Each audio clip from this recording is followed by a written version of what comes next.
Happy Thursday, everybody. Thank you for joining me today for our RISA live session. We go live every Thursday at 11 a.m. Pacific time, so make sure to subscribe to our channel and hit that bell to get notifications for future live sessions. The purpose of these 15-minute segments is to really show off our RISA products, but we're always looking to cater to you, our audience. So if you have any specific topics you'd like to see for future RISA lives, go ahead and drop a comment down below and we'll do our best to accommodate those topics you want to see. Now, some of you may have emailed or called into tech support, which means you've probably spoken with me or one of the other engineers who are giving these live sessions. That means that each Thursday is an opportunity for us to show you a little bit about our programs, but also a way for you to get to know us as the RISA team. Now, with that being said, my name is Gabby. I'm an applications engineer here at RISA, and you may or may not know that we are located in Southern California in Lake Forest. I'm curious to know where you guys are all tuning in from, so feel free to let us know in the chat. We would love to hear from you. And speaking of the chat, one of my colleagues is facilitating that discussion, so if at any time during the presentation you have any questions, feel free to let us know in the chat, and he would be able to get those answers to you. Now, for the purpose of getting to know me a little bit more, some of you guys may or may not know, but I really want to see the Northern Lights. Over in Finland, there is a location, it's a destination where you can go and they have this glass igloo, just like you can see on my screen.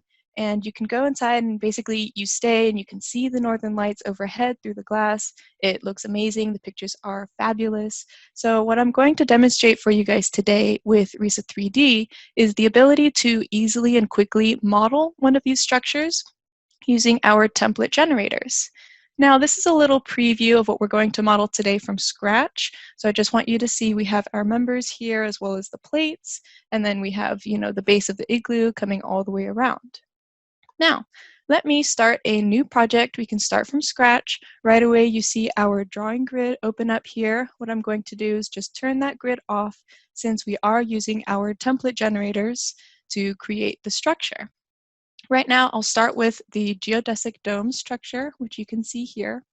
We have this graphic, which is laid out nicely for you to fill out all the dimension parameters, some material property parameters, so that you can spend a little bit of time beforehand to create some of these values. But then once you press OK, this whole thing will be modeled very quickly. For the purpose of this demonstration, I'm going to use a dome height of 7 feet. I will keep the polar origin at 0, so that's fine here.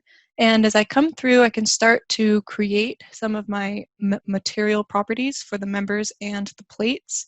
For the members, you can see we have all the materials available for you here. RISA 3D is very versatile in offering multiple materials, hot rolled steel, cold formed steel, etc. For today, I'll be using hot rolled steel. And then I can start to create my section set. Now, what a section set does is it allows me to define the shape properties for my member, and then it'll apply these shape properties to all the members that I'll be creating using this generation template. Let me create this label. I'll just put in a beam. Then I can open up our shape library, which you can see we have a lot of different shapes available with the shape types on the left, a little preview to show you about the properties on the right-hand side. For today, I'll be using a tube, so I can come in, start to type in which shape I want. I'll use a 3x3x4. And then I can even view the properties of this shape. We list out the geometric properties as well as the section properties, just so you can confirm that you're using the correct shape type. That's fine.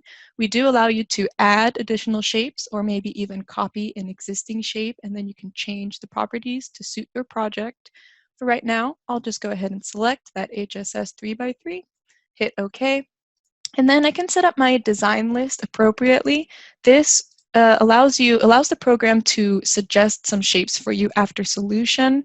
That's all good. I have rectangular, and then I'll specify my HSS material here, A500, grade B rectangular. And then now you can see my section set is all taken care of. If I open that up again, I can see all the properties I just input, and we can move on. For the plates, our plates are made of a general material, which means we have a few templates for you already, the concrete, aluminum, steel, and plywood. For this structure, I actually want to create a new material, and this is going to be my glass material. So for the glass material, I can put in, I did some research previously, so I know that I want 450 KSI for my elastic modulus. For my shear modulus, I'm going to clear this out. By leaving it blank, the program will automatically calculate my shear modulus based on my elastic modulus and Poisson's ratio. So I know that by entering these values, the program will be able to calculate the appropriate shear modulus. I can continue here, enter my coefficient of thermal expansion, and finally complete it out with my self-weight uniform density. So right now I've added a material which represents the glass, something like plexiglass, which is going to make up this dome structure in the top. Now that I hit OK, I can specify my thickness, 2 inches, that's fine. And then continue on with this dialog. To set my radius up, I'll have a 6 feet radius. And then some options that we have here, we basically allow you to choose how many subdivisions you want for your triangular plates, as well as your shape type.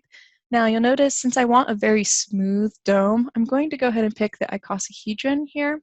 And then I will hit OK. And you can see the dome populated right into the model. This new view opened up, but I will close this and continue with my current view. You can see my dome here. If I want to render this, I can show that rendering. I have the HSS 3x3s as well as the plates in between. All of this was quickly created in the program by using the template. Notice if I wanted to do this by hand, you definitely can do it by hand, but you'll be drawing single members little by little, all the way around. So sometimes it's easier just to use that template, and then you don't have to manually waste your time drawing out your structure. Let me go ahead and turn off my drawing grid one more time.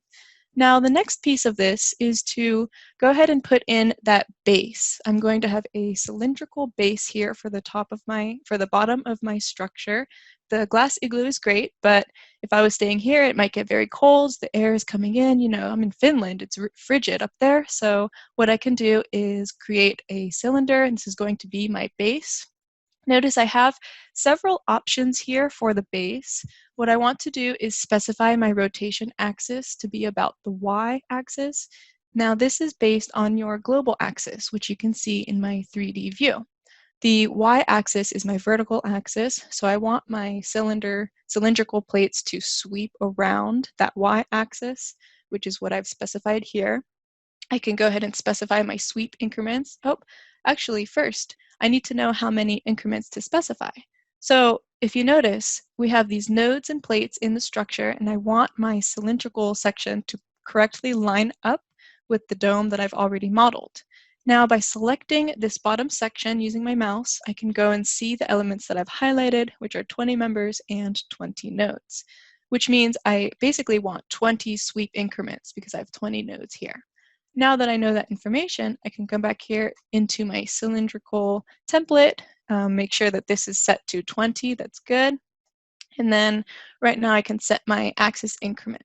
So this is going to be how many increments I have for this cylinder here. So I want a 1 foot length, and then I want 5 increments, which is going to be like a 5-foot wall coming all the way around. If I wanted to turn on my axis and arc members, I could. You could see that shown graphically in the template.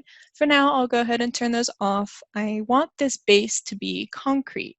So what I can do is go over here into my plates, take a look at the general materials that I have offered for my plates, and then select concrete 3000 normal weight. Now I can specify a thickness of 6 inches, that's good. So I want this pretty thick, keep me insulated, and I can design rebar later outside of the program using the stresses that will be found inside of these plates. And then make sure to come through and finish up the geometry of the plate, taking a look at the sweep angle. I want this to go all the way around, so 360, that's good here, and making sure my radius is the same as my dome structure at 6 feet. Now, we have a section in this generator that allows us to put in some fluid load. Typically, this generator is used for tanks. It can be used for other purposes, but commonly with tanks, you have some kind of liquid on the inside, and it's exerting pressure on the wall of the tank and you want to model that fluid load, which of course is increasing as you go down in with the depth. For now, I'm going to set this depth to 4 feet, and what I want to use this fluid load to represent is actually going to be the soil. So rather than any liquid on the inside pushing into the walls from the inside, I want this to represent soil from the outside, kind of pushing in. So I want these walls to be stable enough to be able to withstand that load. For this, instead of any fluid density, I'll just put the density of my soil, 120 pounds per cubic feet, and I can specify my basic load case. Right now, I'm just going to call this my earth pressure, and I can set up my category accordingly. We have a lot of different categories for different load types. For right now, I'll use an earth pressure load, and I can just drop this into the first basic load case. By setting this up properly, I can set myself up for success. So when if I create a load combination later, I can apply factors accordingly. So the last part is to make sure that my polar origin is set up. If this was at 0, basically this represents the base of my cylinder. So right now, since I want this to appear below my dome, I'm actually going to push this origin 5 feet down. We have 5 increments of 1 foot each. So I'll drop this down just a little bit and then press OK. Now we can see this has been properly aligned. We can see all these elements line up appropriately, which is great. It's just what I wanted. And I do know that sometimes with the generation tools, it will generate all the elements regardless of whether you had nodes there to begin with. So just to clean up my model, I'm going to do a quick model merge, which basically cleans up this model. And as I suspected, I did have 20 duplicate nodes around here. So I went ahead and merged those elements. All right. The final step that we want to do here, we don't want to dig our way underground into the dome, but we just want to make a little door and that classic piece that sticks out for the igloo. I can pop this into an XY view, select some of these plates, and then just delete them out. I'm going to use this area as my doorway. And what I want to do from here is just select some of these nodes and essentially extrude them out. I'm going to extrude them 5 feet in the positive X direction, apply to selected, and now I have the beginnings of my doorway, my entrance. From there, what I'll do is use our AutoMesh tool to set up the material properties here. This essentially allows me to draw plates quickly. So I have concrete 3000, I can set this up as 6, and then very quickly and easily just draw my way around here. All right, nice, look at that. You can see the plates come right in, go all the way around, finish modeling all the way through. Let's get this right side here, making sure we have a complete doorway, complete structure. And this is actually a great time to talk really briefly about plate connectivity. Now, RISA 3D is a node-based program, which means plates and elements connect to each other at their nodes. That really means that this area here is a bit of an illegal move in RISA 3D because this node does not connect with any of the corner nodes for this triangular plate. So what I want to do in this case is delete and redraw this section of plates so that I can meet those rules that RISA 3D requires. We do have a few great articles about plate connectivity. If you head on over to our website, risa.com, in the tips and tricks section, we have some articles. Just search plate connectivity, and then we have a few articles there that kind of demonstrate what I've just talked about. Okay, with that being said, here we go. We have our structure. Let me turn on a render view. What I can do is show you this in maybe 80, instead of 80%, I'm going to do 100% of that length. So I can have a nice full render here. Modeling in RISA 3D is very easy and very quick to make modifications. Let's say I'm looking at my, seems a little bit thick. Maybe 6 inches here is a little overkill. If I wanted to change that, I can just select those plates, come here into my properties panel, and then change this. Maybe 4 inches is fine. If I don't have too much, soil on this section, I just want a little entrance, that would be sufficient. And lastly, if you remember, we did have our earth pressure load, our fluid load from the plates. Now, the load by default is going to be on the inside pushing outwards. It's a little bit hard to see here, so let me use some of our selection tools to select those loads, and then our dim lock tool so you can very easily see that the loads kind of are pushing from the inside and they're pushing outwards.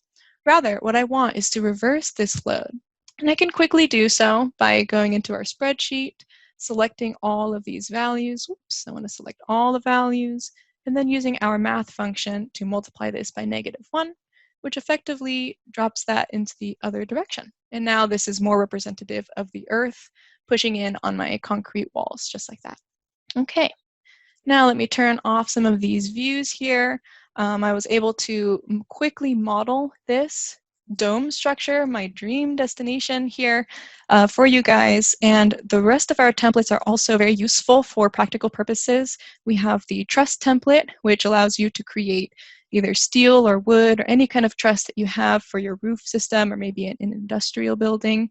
You can put those in. Similarly to the other template styles, we allow you to put some geometric and material property parameters. Similarly, we have this is a rectangular tank that you can use. We've had customers use this for like underground vaults. You can use that and quickly create those elements here, as well as include some loading.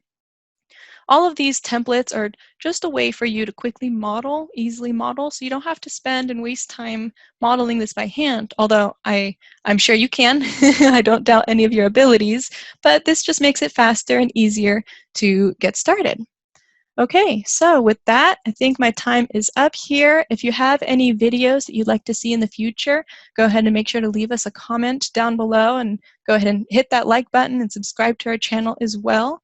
And tune in for next week's session, Thursday at 11 a.m. Pacific time. See you then. Thank you.